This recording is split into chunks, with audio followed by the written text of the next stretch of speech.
Hi students, അപ്പോൾ നാറ്റ application ഓൺലൈനായിട്ട് എങ്ങനെ ചെയ്യാം, ഇപ്പോൾ എന്തൊക്കെയാണ് അതുമായി ബന്ധപ്പെട്ടുള്ള ഇഷ്യൂസ്, അത്തരം കാര്യങ്ങളും ഓൺലൈനായിട്ടുള്ള പ്രൊസീജിയർ സ്റ്റെപ്പ് ബൈ സ്റ്റെപ്പും പറയാനാണ് ഞാൻ ഈ വീഡിയോ ചെയ്യുന്നത്.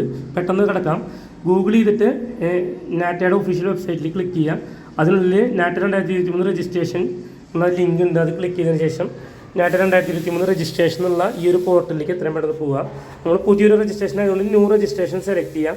ഇങ്ങനൊരു ഇത് വന്നു കഴിഞ്ഞാൽ നമ്മൾ name of the candidate, gender, date of birth, mobile number, email ID, password, അതുപോലെ തന്നെ കൺഫർമേഷൻ പാസ്വേഡ്, സെക്യൂരിറ്റി ക്വസ്റ്റ്യൻ, ഇതെല്ലാം തന്നെ നമ്മൾ ഫില്ല് ചെയ്ത് കൊടുക്കേണ്ടതാണ് എത്രയും പെട്ടെന്ന് തന്നെ.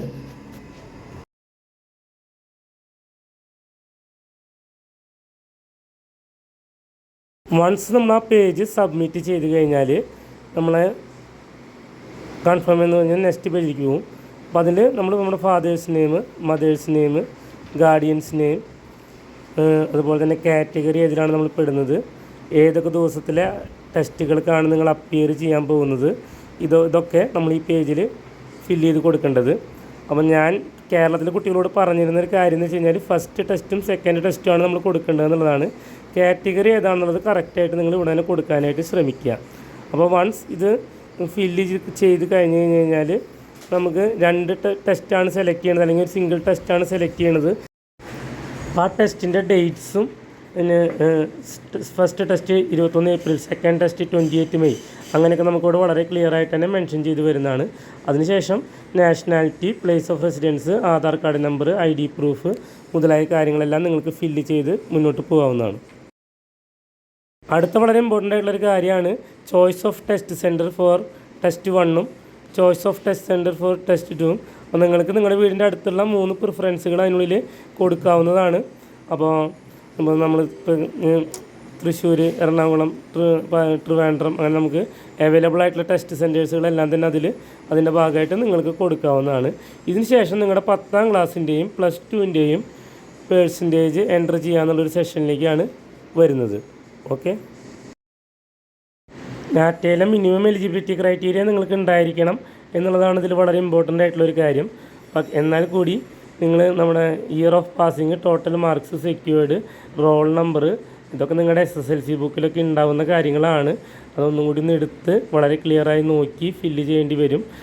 SSLCയിൽ ഗ്രേഡാണ് കിട്ടിയിട്ടില്ലെങ്കിൽ ഗ്രേഡ് 2 മാർക്സ് കൺവേർഷൻ്റെ ഫോർമുലാസുകളെല്ലാം തന്നെ ഓൺലൈനായിട്ട് അവൈലബിൾ ആണ്.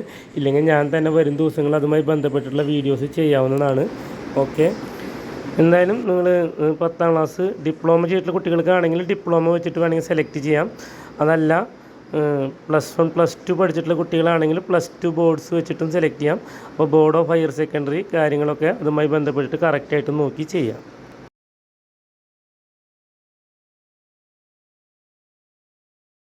അതുപോലെ തന്നെ നമുക്ക് നോക്കാൻ മനസ്സിലാവും, നമ്മുടെ +2 ഫിസിക്സ്, കെമിസ്ട്രി, മാത്സിൻ്റെ മാർക്ക് അവർ ചോദിക്കുന്നുണ്ട്. കറൻ്റ്ലി അപ്പിയറിംഗ് ഉള്ള പാസ്വേഡ് ഒന്ന് കൊടുത്തിട്ടുള്ളതുകൊണ്ടാണ് ഇപ്പോൾ ഇതൊക്കെ ചോദിക്കുന്നത്. കറൻ്റ്ലി അപ്പിയറിംഗ് ഉള്ള കുട്ടികളെ സംബന്ധിച്ച് അതൊന്നും ഫില്ല് ചെയ്യേണ്ടി വരില്ല. പക്ഷേ നിങ്ങൾക്ക് ഈ പറയുന്ന മിനിമം പെർസെൻറ്റേജ് ഇല്ലെങ്കിൽ നിങ്ങൾ ഇന്നെലിജിബിൾ ആയിരിക്കും. അപ്പോൾ കറക്റ്റായിട്ട് നിങ്ങൾക്ക് കിട്ടിയിട്ടുള്ള മാർക്കുകളുണ്ടെങ്കിൽ ചെയ്ത് കൺഫേം ചെയ്യാം. അപ്പോൾ നിങ്ങൾക്ക് ഫോട്ടോഗ്രാഫും സിഗ്നേച്ചറും അപ്ലോഡ് ചെയ്യേണ്ട നെക്സ്റ്റ് പേജിലേക്ക് വരും. അപ്പോൾ ഫോട്ടോഗ്രാഫും സിഗ്നേച്ചറും ഈ പറഞ്ഞ ഡയമെൻഷനിൽ തന്നെ വേണം. അപ്പോൾ ആ ഡയമെൻഷൻ പ്ലസ് അതിൻ്റെ സൈസും അവർ മെൻഷൻ ചെയ്തിട്ടുണ്ട്. ആ ഒരു ഫോർമാറ്റിലേക്ക് ആക്കിയതിന് ശേഷം വേണം അപ്ലോഡ് ചെയ്യാനായിട്ട്. നിങ്ങൾ അക്ഷയ കേന്ദ്രത്തിലൊക്കെ പോയി ചെയ്യുകയാണെങ്കിൽ അവരത് ചെയ്ത് തരും. സ്വന്തമായി ചെയ്യുമ്പോൾ ശ്രദ്ധിച്ച് ചെയ്യേണ്ട കാര്യമാണ്.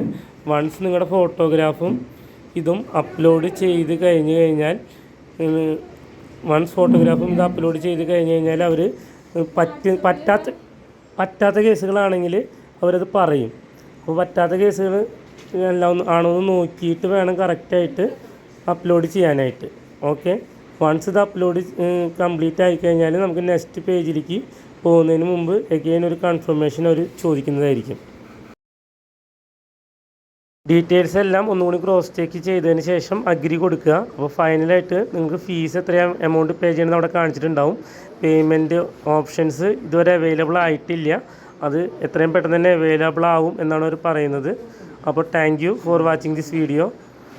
കൂടുതൽ ഡൗട്ട്സും കാര്യങ്ങളുണ്ടെങ്കിൽ നമുക്ക് കമൻറ്റ് ബോക്സിൽ കമൻറ്റ് ചെയ്യാവുന്നതാണ്. Okay, thank you.